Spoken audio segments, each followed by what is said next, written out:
Billionaire asked a black waitress a simple question. Her answer surprised all the guests. The billionaire thought it would be a harmless question, a little moment of curiosity in the middle of a glittering charity dinner. The guests laughed, the cameras flashed, and a young black waitress stood frozen with every eye on her. She was supposed to smile, nod, and move on. Instead, her answer made the entire room go silent. It exposed something far uglier than anyone wanted to admit, especially him. By the time she walked away, nothing about that evening was the same. What did she say that shook everyone so deeply? By the time the first guests stepped out of their black cars, she had already been on her feet for 6 hours. Her name was Alana, a 24-year-old black waitress who knew how to glide through luxury she would never be invited to enjoy. The ballroom glowed with chandeliers, crystal glasses, and centerpieces that cost more than her monthly rent. She moved between tables with practiced grace, balancing heavy trays, quiet smiles, and the invisible weight of being watched. This job was supposed to be temporary while she finished her degree. She studied social work during the day, served the city's richest at night, and sent what she could back to her mother and younger brother. Most evenings were the same: polite nods, forced charm, subtle dismissals. Some guests avoided her eyes, others overcompensated with awkward compliments, acting surprised at how articulate she was whenever she slipped into small talk. Alana had learned how to let these moments slide off her like water, at least on the outside. Inside, each one left a small bruise. But tonight's event felt different from the moment she saw the name on the program. The guest of honor was a billionaire philanthropist, a man praised for his generosity and progressiveness. Someone she had seen on magazine covers and television interviews. This was the kind of man people said was changing the world for the better. As she watched him work the room, charming politicians and celebrities, she felt a quiet unease she couldn't explain. She had no idea that before the night was over, he would single her out, ask what sounded like a harmless question, and force everyone in that glittering ballroom to confront a truth they'd been avoiding for years. The night unfolded like a performance that had been rehearsed 1,000 times. Soft jazz floated through the ballroom, waiters and waitresses moved in synchronized patterns, and cameras traced the billionaire's every step as he posed with smiling guests. Alana slipped between tables with silent efficiency, refilling glasses, clearing plates, always careful not to bump anyone, not to draw the wrong kind of attention. The name of his foundation was printed in gold on every surface, surrounded by words like opportunity, equality, and hope. From where she stood, the view looked very different. Almost every guest in the room was white, draped in designer labels and easy confidence. Almost every server and cleaner was black or brown, dressed in identical black uniforms, blending into the background. A few guests avoided making eye contact as she approached, simply extending a glass in her direction without a word. Others treated her like part of the decor, snapping fingers or waving her over, as if summoning something they owned. One woman placed an empty glass on Alana's tray without looking up, calling her by another black waitress's name, a name printed clearly on a different woman's badge. A man at the bar laughed with his friends about how inspiring it was to see the foundation helping people from rough neighborhoods, glancing at her as if she were a living example placed there for ambience. Each small slight landed on top of the next, building a quiet, familiar ache in her chest. Alana tried to focus on the rhythm of her work, but the billionaire's name kept echoing in her mind. Years earlier, it had been printed at the bottom of an eviction notice, taped crookedly to her mother's front door. His company had bought the building where she grew up, raised the rent far beyond what anyone on the block could afford, and called it revitalization. The notice had used words like progress and investment. To her family it meant panic, tears, and a desperate search for somewhere, anywhere, they could still afford to live. Now, that same name sparkled in lights above the stage as the billionaire prepared to give his keynote speech about breaking cycles of poverty. She caught a glimpse of him backstage when she went to drop off a tray. He stood surrounded by publicists and assistants, practicing lines about how anyone could make it with enough hard work, how racism was no longer the main barrier, how the real problem was mindset. Hearing those words, Alana felt something twist inside her, a mix of anger, exhaustion, and disbelief. When the speeches began, the room shifted its attention toward the stage. The billionaire spoke with practiced warmth, sharing polished stories of success, of scholarships, of young people lifted up by his generosity. Guests nodded, applauded, dabbed at their eyes during carefully selected moments. Alana stayed in motion at the edges of the room. Midway through his speech, he began talking about personal responsibility and how opportunity was all around. He encouraged the audience to look around the room at the so-called diversity and how barriers were falling. As he lifted his gaze from the front rows and scanned the space, his eyes landed on her. For a second, she assumed he would simply look past her like everyone else. Instead, he paused. In that pause, everything changed. He stepped away from the podium, gestured in her direction, and asked the crowd to notice her, to applaud the hard work of people like her who, in his words, were seizing their chance. Before she could process what was happening, her supervisor gave her a barely perceptible nod, the kind that was not really a choice. Her feet felt heavy, but they carried her toward the stage. The lights were blinding as she climbed the steps, the clink of silverware fading into a heavy, expectant hush.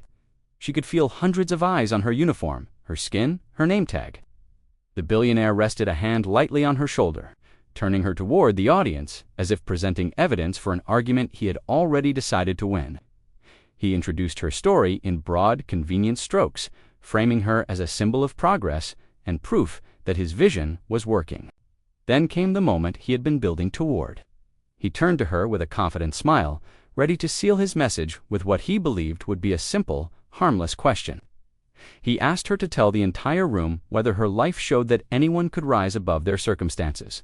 That race no longer had to hold anyone back. For a heartbeat, the ballroom seemed to stop breathing, waiting for the safe, grateful answer everyone expected. For a long, suspended moment, Alana could hear nothing but her own heartbeat.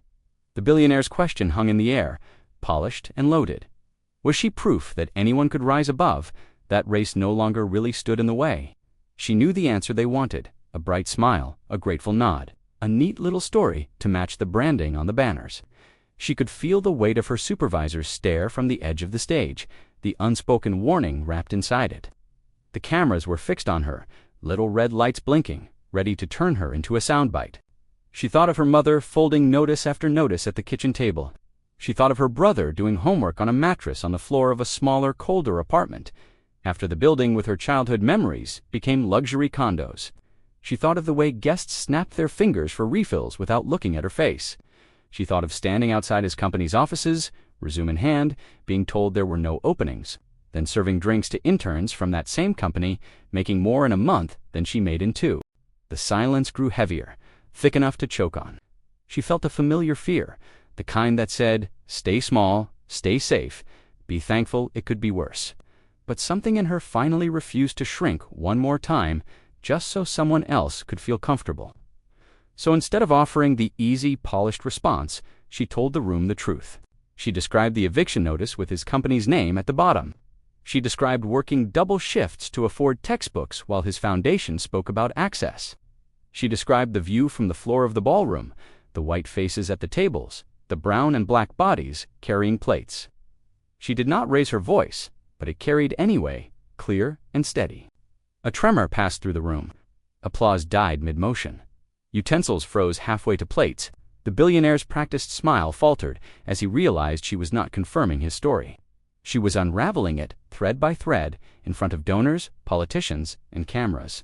Someone near the front shifted uncomfortably. An organizer took a step toward the stage, then hesitated, calculating the optics of cutting her off.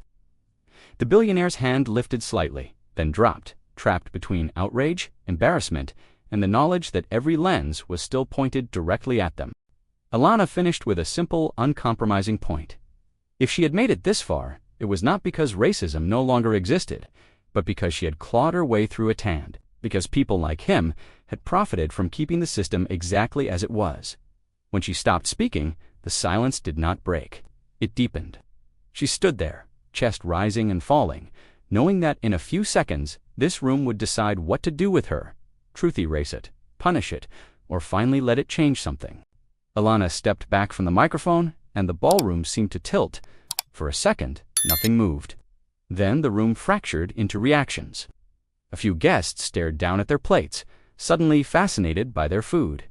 Others exchanged quick, nervous glances, weighing how much discomfort they were willing to feel in public. Near the back, one pair of hands started to clap. Then another. The sound was small, uneven, nothing like the polished ovations that had filled the room earlier. Some people joined in, hesitant and unsure. Others stayed still, arms folded, their faces tight with resentment. The applause never became unanimous. It stayed jagged and divided, like the truth she had just laid bare. The billionaire forced his smile back into place, stepping up beside her with a practiced gesture that tried to reclaim control. He thanked her, wrapped her words in vague phrases about courage and conversation, and steered the event back toward comfort. But his eyes, for a moment, had held something raw. Not gratitude, not respect, but the shock of being seen without his armor. Afterward, she was quietly pulled aside. Her supervisor spoke in low, measured tones about professionalism, about timing, about how donors did not come here to feel attacked. Her name disappeared from the schedule for the next few weeks. The message was clear without being directly stated. Yet in the staff locker room, someone squeezed her hand. In the kitchen, workers who had always kept their heads down met her eyes with a new, fierce kind of recognition. That night, a shaky phone recording of her speech appeared online. The clip spread far beyond that ballroom, carried by people who had seen the same pattern in their own lives. Some called her ungrateful, others called her brave. She kept going to class, picked up shifts at smaller places, and started speaking at community meetings about housing, work, and what it really costs to make rich people feel like saviors. The Billionaires Foundation released polished statements about listening and learning. The condos in her old neighborhood stayed expensive. The uniforms in ballrooms like his stayed mostly black and brown. Her answer had not fixed the system, but it had done something he never intended when he pointed her out. It made her visible, not just as a symbol, but as a witness. And that leaves a question hanging over every glittering room like his. When the people who carry the trays finally tell the truth, will we keep applauding the performance, or will we start listening to them instead?